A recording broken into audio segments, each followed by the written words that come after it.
Greetings to all learners. I am Anita Singh, Faculty of Social Science at SRN International School, Jagatpura, Jaipur. In this audio, I'll be explaining how to read time and sources of history like inscriptions. Today's topic I have taken from NCERT book, Chapter 1, What, Where, How and When. Let's begin with the topic. Historians, that is, scholars who study the past, often use the word source to refer to the information found from manuscripts, inscriptions, and archaeology. Once sources are found, learning about the past becomes an adventure as we reconstruct it bit by bit. So, historians and archaeologists are like detectives who use all these sources like clues. Did you notice the title of this book? Our Past. We have used the word past in plural to draw attention to the fact that the past was different for different groups of people. For example, the lives of herders or farmers were different from those of kings and queens. The lives of merchants were different from those of craftspersons, and so on. Besides, there is another kind of difference. We know a great deal about kings and the battles they fought because they kept records of their victories. Generally, ordinary peoples such as hunters, fishing folk, gatherers, farmers, or herders did not keep records of what they did. While archaeology helps us to find out about their lives, there is much that remains unknown. Dear children, first of all, you should know what do dates mean.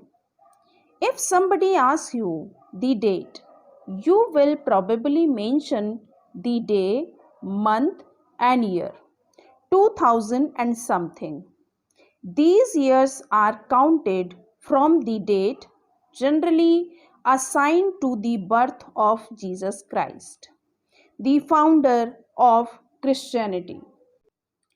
So 2000 means 2000 years after the birth of Christ.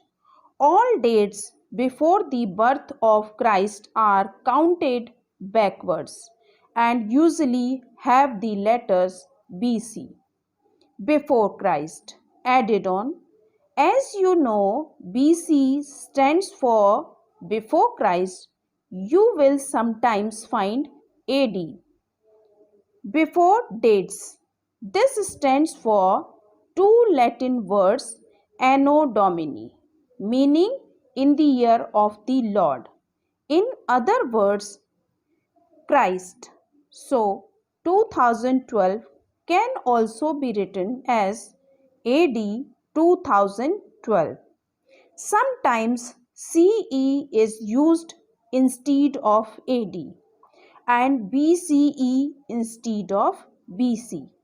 The letters CE stand for Common Era and BCE for Before Common Era. We use these terms because the Christian era is now used in most countries of the world. In India, we began using this form of dating from about 200 years ago, and sometimes the letters BP meaning before present are used. We have seen that inscriptions are inscribed on hard surfaces. Many of these were inscribed several hundred of years ago. All inscriptions contain both scripts and languages. Languages which were used as well as scripts have changed over time. So, how do scholars understand what was inscribed on the inscription? This can be done through a process known as decipherment. One of the most famous stories of decipherment comes from Egypt, a country in North Africa where there were kings and queens about 5,000 years ago. Rosetta is a town on the north coast of Egypt, and here an inscribed stone was found, which contained inscriptions in three different languages and scripts. Scholars who could read Greek figured out that the names of kings and queens were enclosed in a little frame called a cartouche. They then placed the Greek and the Egyptian signs side by side and identified that sound for which the Egyptian letters stood. Once they knew what the letters stood for, they could read other inscriptions as well. Dear learners, this is all about chapter 1. I hope you have understood the topic properly.